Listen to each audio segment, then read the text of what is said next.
Sharanandana Brajajana Rangana Brajajana Yashodanandana Brajajana Rangana Yamuna Tira Vanachari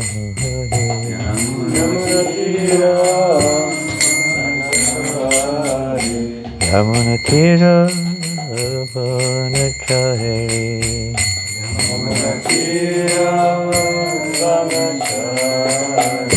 Jaya Radha Madhava Kunja Vihari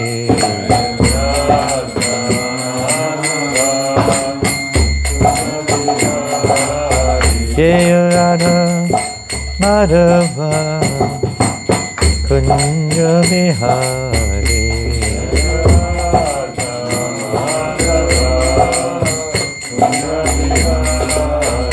Jaya Radha Madhava Kunja Vihari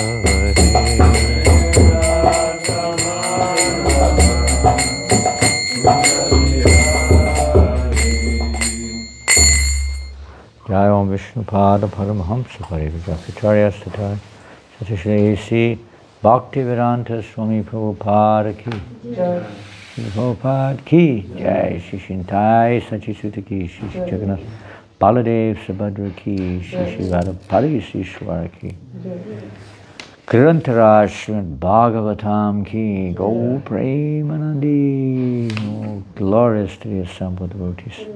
Oh, glorious to Sri Guru and Gauranga. Oh, glorious to Sri Prabhupada.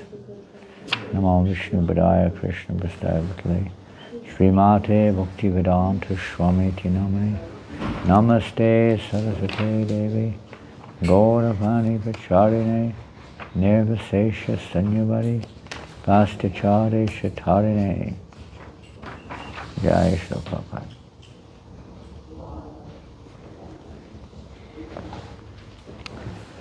So we're reading from Srimad Bhagavatam, Canto 8, Chapter 5, text number? 6. Om Namo Bhagavate Vasudevaya. Om Namo Bhagavate Vasudevaya. Om Namo Bhagavate Vasudevaya.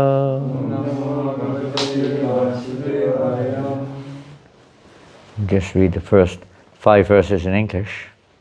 Shukadeva Goswami said, O King, I have described to you the pastime of Gajendra Mokshana, which is most pious to hear. By hearing of such activities of the Lord, one can be freed from all sinful reactions. Now please listen as I described Raivata Manu. The brother of Tamasa Manu was the 5th Manu, named Raivata. His sons were headed by Arjuna, Bali, and Vindhya.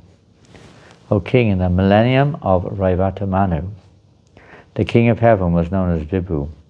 Among the demigods were the Bhuttarayas. And among the 7 Brahmanas who occupied the 7 planets were Hiranya Roma, Vedashira, and Urdhvabahu. From the combination of Shubhra and his wife Vaikuntha, there appeared the Supreme Personality of Godhead, Vaikuntha, along with demigods who were his personal plenary expansions. Just to please the goddess of fortune, the Supreme Personality of Godhead, Vaikuntha, at her request, created another Vaikuntha, which is worshipped by everyone.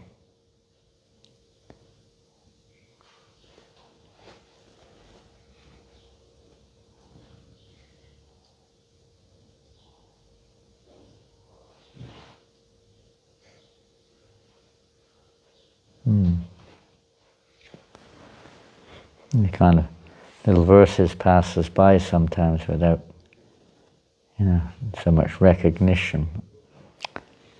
Today we're on to text 6. So as you read, presumably, whoever gave class on whatever day it was,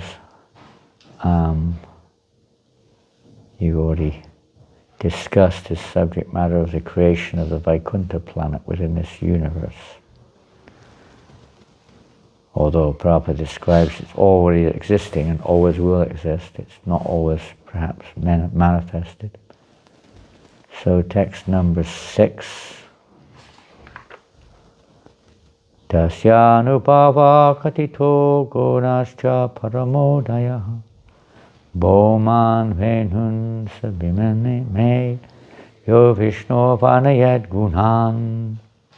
Translation and purport by Srila Prabhupada. Although the great activities and transcendental qualities of the Supreme Personality of Godhead's various incarnations are wonderfully described, sometimes we are unable to understand them. Yet everything is possible for Lord Vishnu. If one could count the atoms of the universe, then he could count the qualities of the Supreme Personality of Godhead. But no one can count the atoms of the universe, nor can anyone count the transcendental qualities of the Lord. Purport. The Lord's glorious activities referred to in this connection took place after his personal bodyguards, Jai and Vijay, became Daityas, having been cursed by the great sages Sanak Sanatan, Sanat Kumar and Sanandana. Jai is Hiranyaksha and had to fight with Varahadev. And that same Varahadev is mentioned in regard to the Raivata millennium. The fighting, however, took place during the reign of the first Manu, Swayambhuva. Therefore, according to some authorities, there are 2 Varahas. According to others, however, Varaha appeared during the regime of Swayambhuva Manu and stayed in the water until that of Raivata Manu.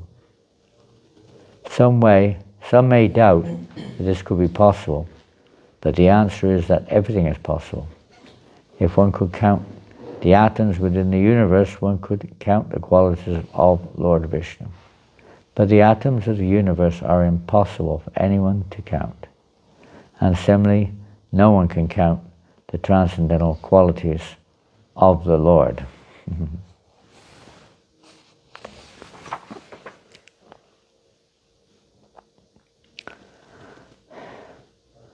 Jai and Vijay. Here we see Jai, Prabhupada says Jai became Hiranyaksha. So Vijay would have become Hiranyakashipu. And this chapter will be dealing with, I presume, Bali Maharaj's will be appearing. I don't know if he's appearing in this section or not. This prior to the appearance of Bali Maharaj. The battle between the demons and demigods is a perpetual affair within this material creation. It's not just something that takes place at certain times. It goes on always, although sometimes the demons are more prominent. Sometimes we see the demigods in certain places, for sure, are more prominent. Even on this planet, the forces of evil, good and evil, are in constant, say, opposition or flux within our experience in this very lifetime. Although predominantly in Kali Yuga, the demoniac forces are more prominent. And even if there is an influence of godliness or goodness, it's usually very compromised. In such a yuga, we understand that, demons may be there, but they live on different planets. In Treta Yuga, they live in different places, maybe on the same planet, and in Dwapara Yuga in different bodies. But in Kali Yuga, we find demon and devotee, or godly and ungodly, in the same body.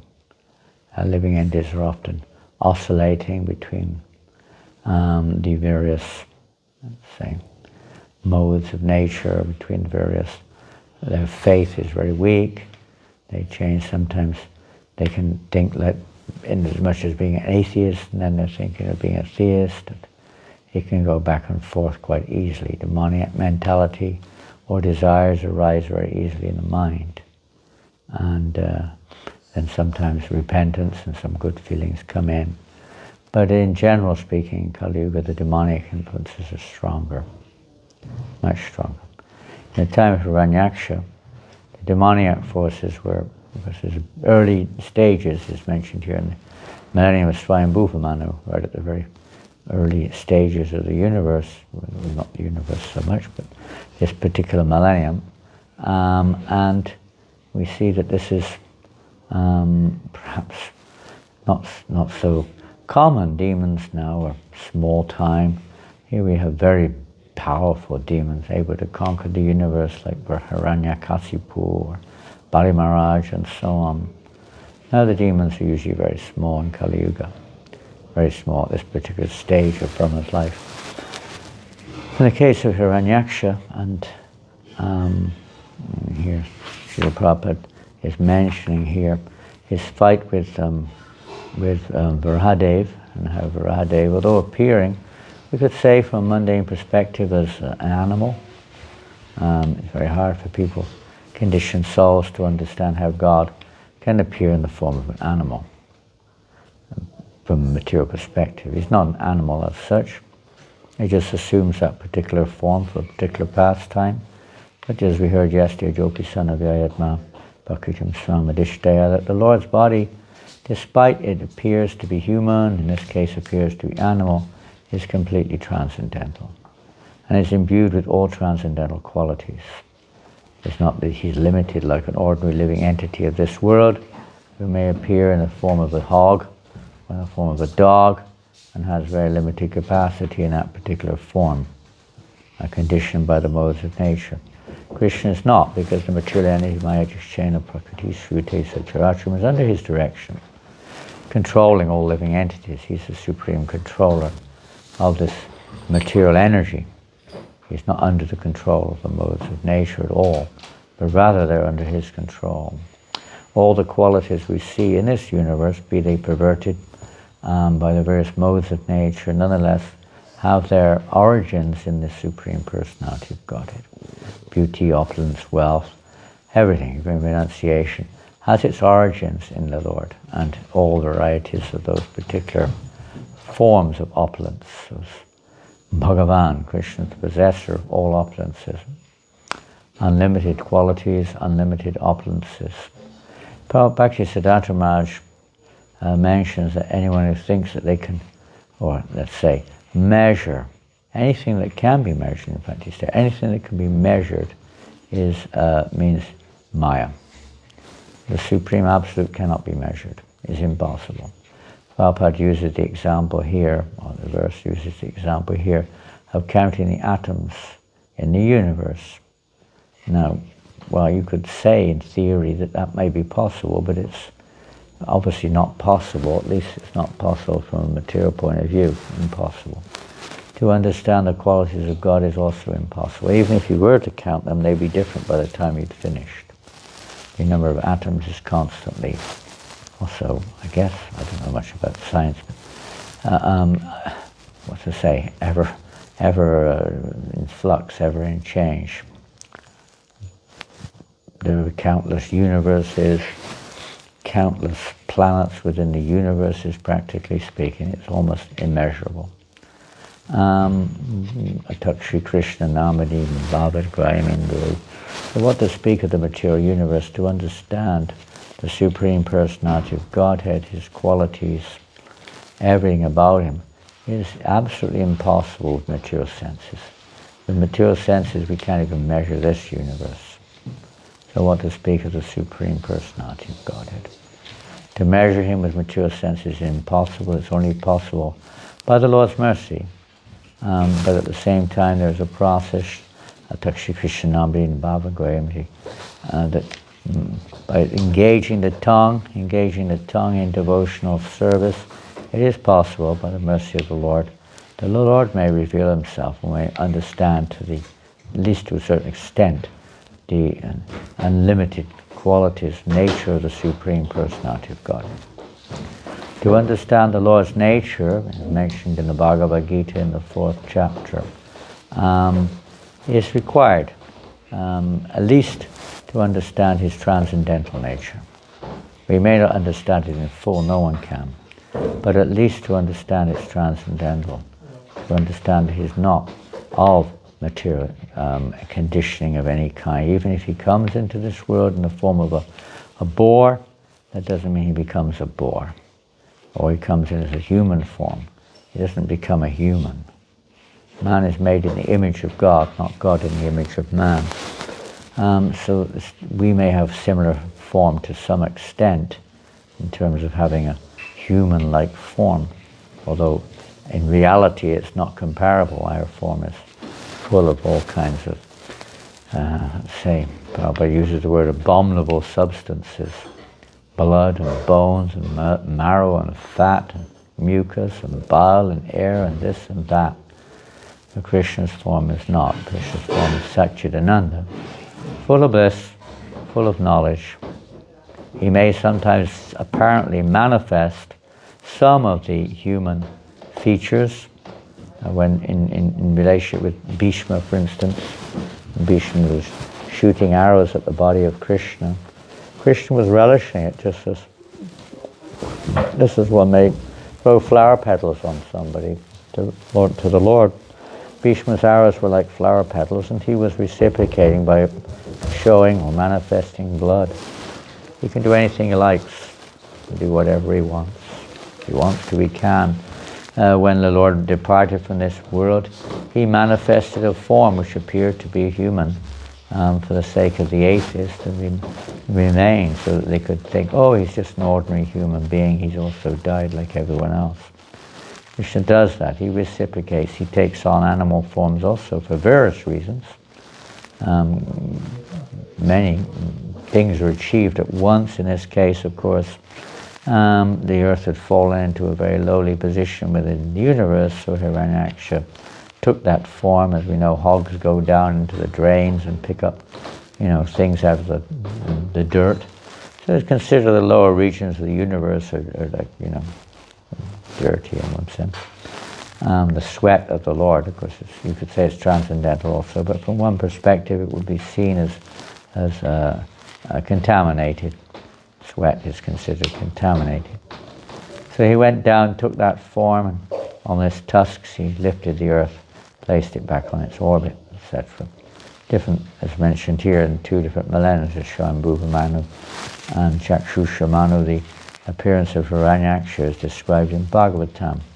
And one, it appears it was the earth had fallen out of its orbit. The other, it was Hiranyaksha, who would, basically speaking, caused the earth's decline, or falling out of its orbit and falling into the lower regions. Whichever, they're combined into one sometimes, and sometimes two, described in 2 different ways. But in this particular case, we're just hearing about the Lord's unlimited qualities, not much about them, but the fact that he does have unlimited qualities can never be measured.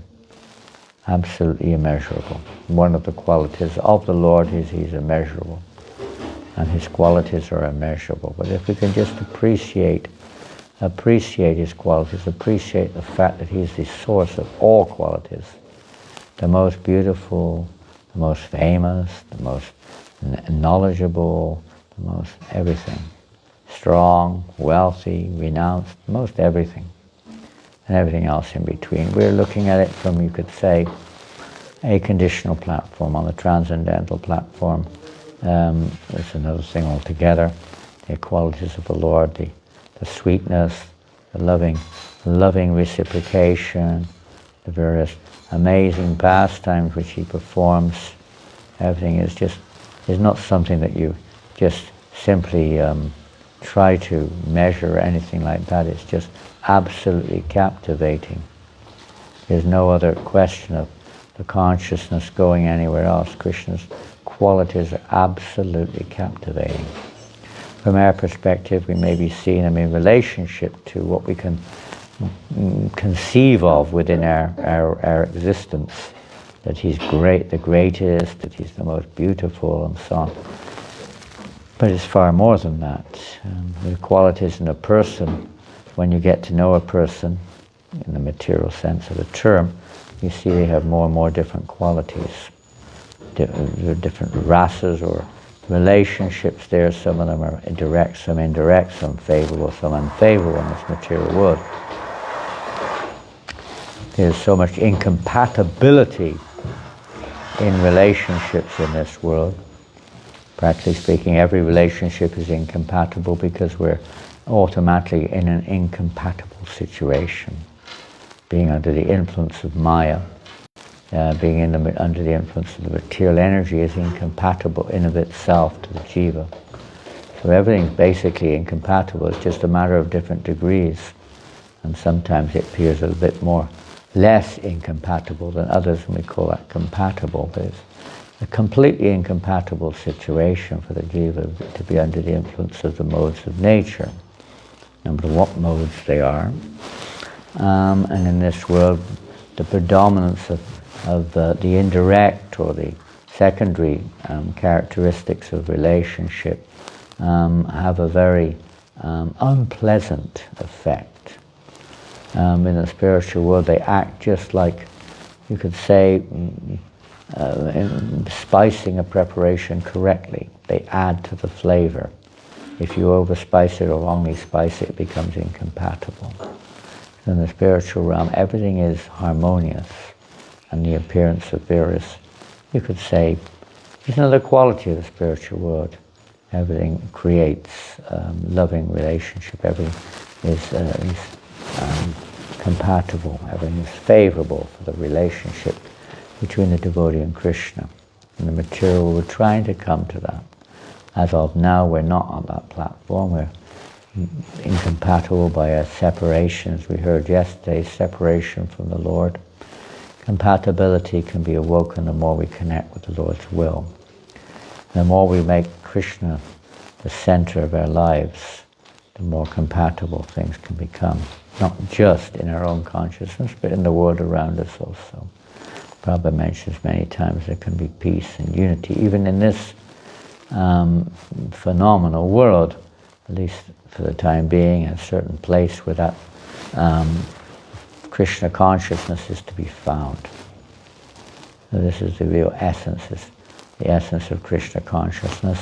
The creation, as was mentioned in the previous verse of Vaikuntha, the Vaikuntha planet within this universe. We hear many times Lord Brahma goes to the shores of the ocean of milk, and there he approaches the Supreme Personality of Godhead, that Vaikuntha planet within this universe. The Lord resides. And sometimes we hear even the question of the Kumaras and so on. Is a very interesting one. I mentioned in this verse here, of how they were entering into, or trying to enter into Vaikuntha, and they were prevented at the last stage.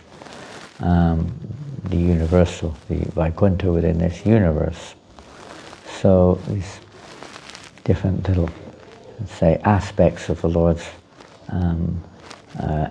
energies, his qualities, his relationships, everything, are mentioned. Just a few drops are mentioned here to give us a little taste of his unlimited qualities, his unlimited opulences, his unlimited pastimes, etc., etc.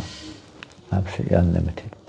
Everything in the material world has its limitations, and thus is fraught with a degree of, let's say, disappointment, frustration, because it comes to an end. But Krishna's qualities never do. We may think it's boring or something. Same person, like with the chanting of the Maha Mantra. Oh, you just chant the same mantra over and over again. This must be boring. But a devotee experiences, this doesn't understand. Experiences ever fresh, let's say, relationship, ever fresh realizations and experiences in chanting the holy name of Krishna. It never becomes dry. Krishna never becomes dry, not like in the material world, where eventually everything dries up. Everything becomes like a desert. But in relation with Krishna, everything is ever fresh. It never dries up. Because Krishna is a reservoir of unlimited varieties and unlimited qualities and so on. And it never dries up. The ocean is a material example, but in terms of our experience, and absolute experience, it does dry up. But in terms of relative experience, the ocean never dries up. The pond may dry up, even the river may go dry, but the ocean is always there. It's, Krishna is that ocean of qualities, never becomes boring or dry up. That's the nature of devotional service. When we connect with Krishna, then one never feels dry, one never feels bored, one never feels, as if, what next? Only you can say what next in terms of devotional service, but not in terms of something else. Why you always chant Hare? Why not something else? Why you read only Bhagavad Gita? Why not something else? People often say. Because they don't really understand. They're not entering into it. They're not actually associating with Krishna. So when we become bored or disinterested in chanting, it means we're not really associating with Krishna. We're associated with their minds, or with material objects around us, some other concept, but not with Krishna. Our whole purpose of our life is to focus our attention on the name, form, qualities, and pastimes of the Lord. So the more we hear about them, the more we hear about Krishna's qualities, and so on, the more the, the mind has subject matter, spiritual subject matter to dwell on instead of mundane subject matters, which tend to occupy the minds of conditioned souls. So I'm going to finish off there. We're a little bit of catch-up work to do on resting this morning, and then we have talking to devotees, so we have to get on. Srila Prabhupada Ki Jai. Any questions?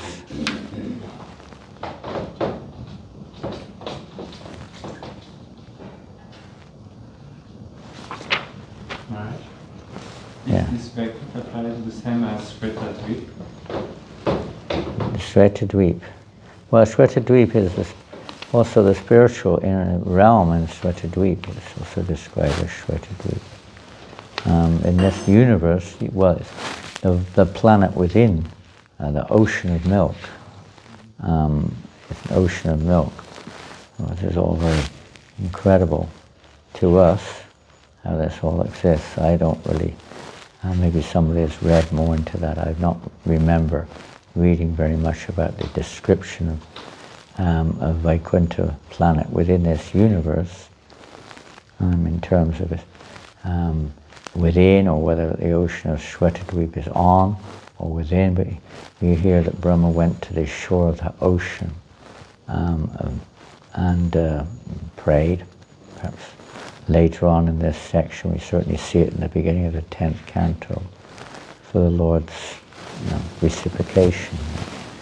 I don't really know, to be honest, exactly the word I can't think, but the exact description of Shvetadvip in relationship to Vaikuntha within this universe. This ocean, generally, the whole universe in one sense, the lower part of the universe is another kind of ocean, the Garbhodak ocean. There, Lord Vishnu is also residing as Garbhodakshayi Vishnu in that ocean, or water body, whatever. And within the manifest universe, that Vaikuntha planet, which planet is that Vaikuntha? Is it the pole star? Pole star, I think the pole star is understood to be that Vaikuntha planet, whatever we can see manifesting there within the universe. It's not destroyed when the universe is destroyed. It remains. Other planets are unmanifested, destroyed when the universe's time comes. But not the Vaikuntha planet. Right? Can't really answer that. Maybe I speculate a little bit. But Can't really answer. Anyone have any knowledge on that Vaikuntha planet? Or the Shvetagri ocean? The ocean there? The shores of the ocean? The milk ocean, whatever. Someone can do some research. I'm a little tired to drag my memory around this morning. No problem. Well, I probably wouldn't know anyway. It's probably described somewhere in description. Very nice. Nice to meditate on.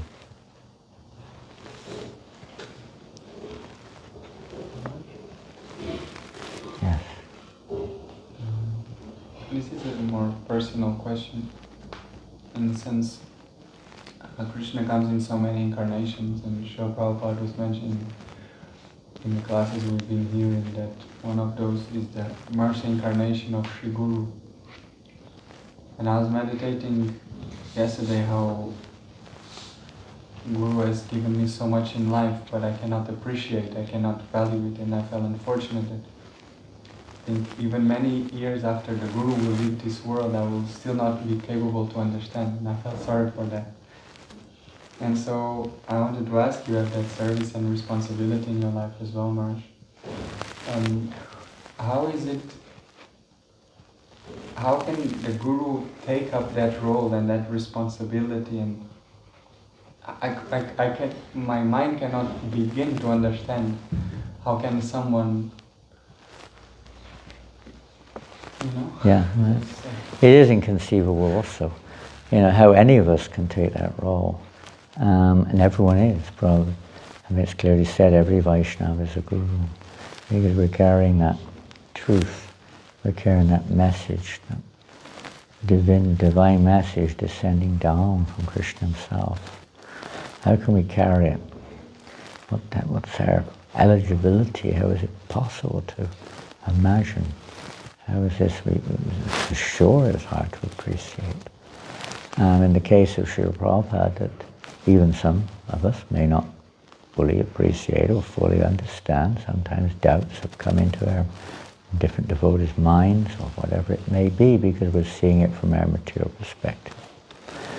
Naturally, if we see anything, or people have so many doubts in Krishna, what to speak of his manifested forms as the Varaha Dev or whatever other forms he may take, which are bewildering to conditioned souls.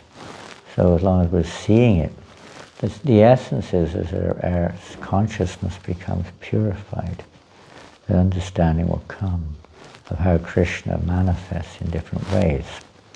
And naturally, the Lord's going to reveal at different stages through different representatives, as we all know, or maybe we don't, but we hear from the teaching, even from Srila Prabhupada's own humble offering to his Guru Dev, how, actually the Guru is one. There's only one, the Supreme Personality of Godhead, who manifests through many different forms, to different degrees, in different ways. We're all acting in different ways to carry that message, taking different responsibilities sometimes. But ultimately, that Guru is the Supreme Personality of Godhead. He's the origin of everything. Balaram is his first expansion as the Adi Guru, Nitai, and everyone else representing that Supreme Lord. And the more that we are become, let's say, connected to Nitai, the more we're connected to the Absolute, then the more the Lord will reveal himself through that representative. It's not that we are anything. The more the devotee is a transparent media, that's all. What else is more conceiving of is the aspect that the Guru is taking that burden of all the disciples and is taking Yeah. This is. I don't understand why would somebody do that. Why would one want to do that? And I would certainly ask the question. It's, how can we say? It's, why does anyone take any burden for others? It's the nature of, they could say, of the Supreme Lord, that compassionate nature, and on behalf of one's own spiritual master, Well, different devotees will see it differently. I know some devotees don't see it at all the same way, but a devotee will see it on behalf of his spiritual master. If this is your will, a devotee will be willing to suffer on behalf of their spiritual master for the sake of, let's say, trying to serve his mission, trying to bring pleasure to the Lord, our whole life is to try to bring pleasure to the Lord. Our acharyas again and again remind us, because it's almost impalatable for conditioned souls like ourselves, but like Vasudeva Datta, Haridas Thakur, they're willing to suffer, however that's interpreted, for the benefit of conditioned souls. It's a service to one's spiritual master.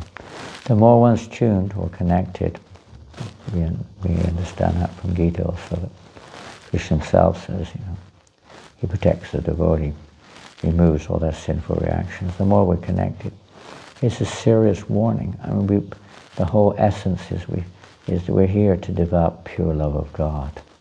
If one's acting in the role, maybe of not being on that highest level of Uttama Bhagavat, where one is completely connected to the Lord and is completely in pure devotional service, but is following that line, then there may be some impediments, there may be some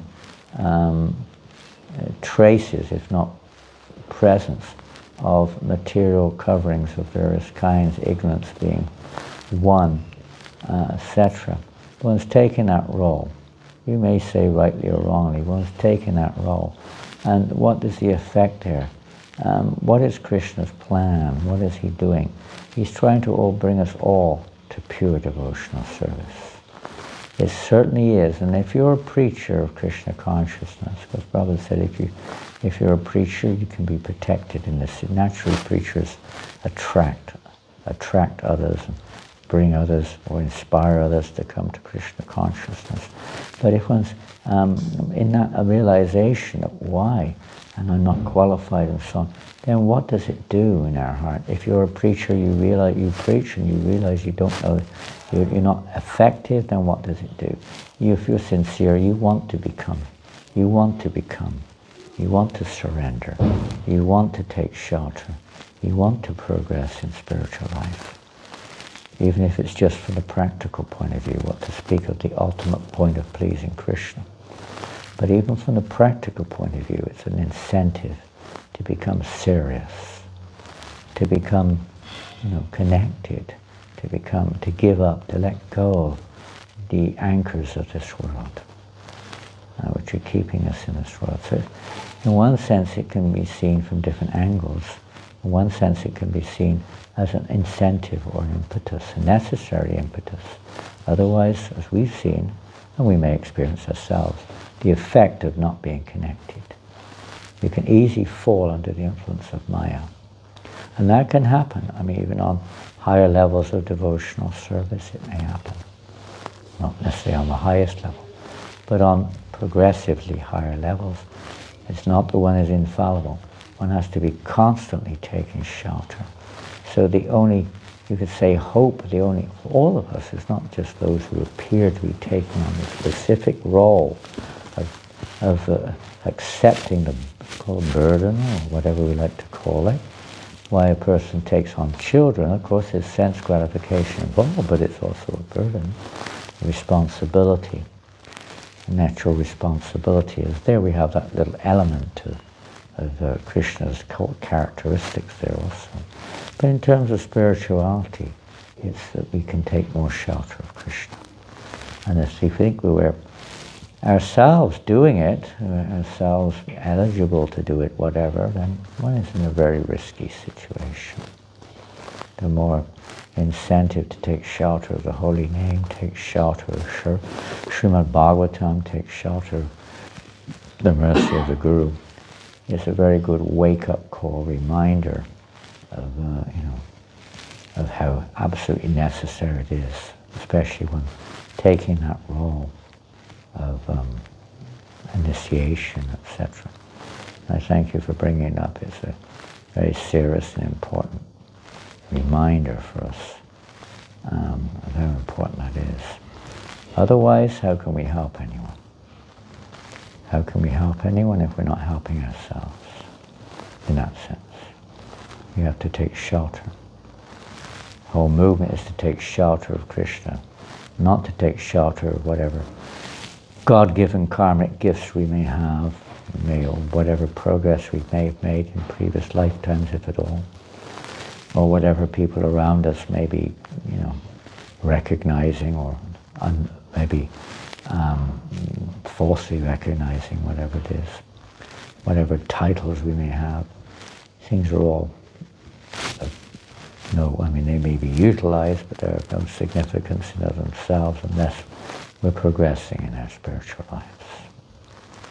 And of course, then, Krishna will appear if the devotee is sincere in other forms in order to give us further guidance and direction in our spiritual path. So it's not that we're blocked necessarily by limitations like that. Krishna can reciprocate with any devotee, no matter what situation we're in. Why is that? I don't know what to say. It could be, in my case, because of false ego. One wants to be seen as something we're not, something which is glorified, somebody who's, getting some respect, etc. But we all know that that's not at all the correct understanding. One would hope it's out of some desire to serve Srila Prabhupada's mission, and Prabhupada writes in Nectar Devotion, without increasing in the number of devotees in this movement, there's no spreading of Krishna consciousness. So, anyway, that's a topic which some devotees have different opinions on. Shastrically speaking, it's the process of disciplic succession on behalf of one's spiritual master. One takes that responsibility. And as long as one stays firmly connected to one's spiritual master, in line of disciplic succession, then one is rightly situated. Sobering thoughts. Jai Shri Prabhupada ki jai. Thank you all very much. Hare Krishna.